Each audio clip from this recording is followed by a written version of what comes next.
आज की जनरेशन सब कुछ है उसके पास, फोन है, फ्रीडम है, इंटरनेट है, एवरीथिंग सब कुछ है। फिर भी सबसे ज्यादा डिप्रेस्ड यही जनरेशन है। आखिर क्यों?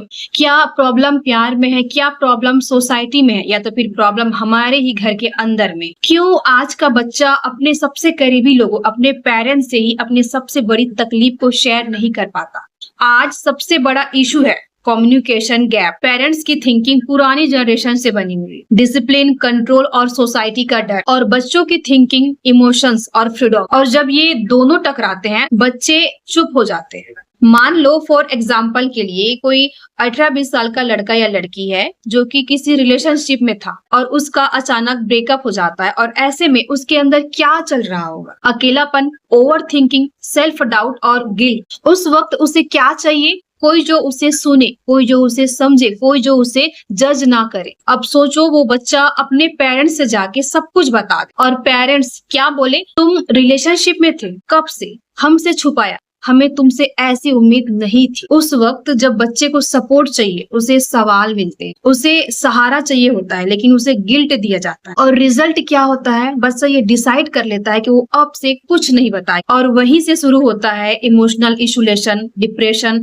अकेलापन, ओवरथिंक। पेरेंट्स क्या सोचते हैं कि वो बच्चे के लिए सब कुछ कर रहे हैं, लेकिन वहीं पे बच्चे ये सोचते हैं कि उनके पेरेंट्स उनको समझते ही नहीं। मेरी एक फ्रेंड है, अभी हाल ही में कुछ महीने पहले उसके पार्टनर का डेथ हुआ है। वो पूरी तरह से टूट गई थी, डिप्रेशन में चली गई थी, बार बार नेगेटिव बातें कहने को कि जीने की इच्छा खत्म हो चुकी। फिर उसके बाद जब वो हॉस्टल से अपने घर गई, उससे रहा नहीं गया, तो उसने अपनी सारी बात अपनी माँ से शेयर, उसने अपनी सारी भड़ास, अपना दर्द, अपनी कमजोरी, सब कुछ अपनी माँ के साथ शेयर किया। फिर उसके बाद उसकी माँ ने क्या किया, ये इम्पोर्टेंट बात, उसे डांटा नहीं, उसे जज नहीं किया, इनफैक्ट उसे समझा। उन्होंने कहा ये लाइफ है और हर एक की लाइफ में लॉस होता है, पर याद रखना चाहे कितना भी लॉस क्यों ना हो, लेकिन खुद को खत्म नहीं करते। और वहीं से उसकी रिकवरी शुरू हुई। अगर हर घर में कम्युनिकेशन खुला हो तो क्या बच्चे बाहर सपोर्ट ढूंढेंगे? लेकिन सच ये है कि हर एक पेरेंट्स ऐसे नहीं हो। कई पेरेंट्स शर्मिंदा हो जाते हैं, सोसाइटी से डरते हैं, बल्कि इमोशंस को बिल्कुल भी नहीं समझते, और वहीं से बच्चे डर जाते हैं, चीजों को छुपाने लगते हैं और अंदर ही अंदर इमोशनली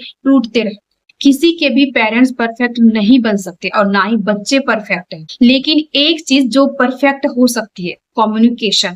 कम्युनिकेशन गैप ही आज के टाइम पे सबसे बड़ा प्रॉब्लम क्रिएटर है। डिप्रेशन हर बार बाहर की वजह से नहीं होता, कई बार वो डिप्रेशन घर के अंदर ही साइलेंस की वजह से होता है। अगर बच्चे पेरेंट्स से खुल के बात कर सके तो शायद कई जिंदगियां बच सकती है, कई दर्द खत्म हो सकते हैं और कई लोग अपनी जिंदगी जीना फिर से सीख सकते हैं।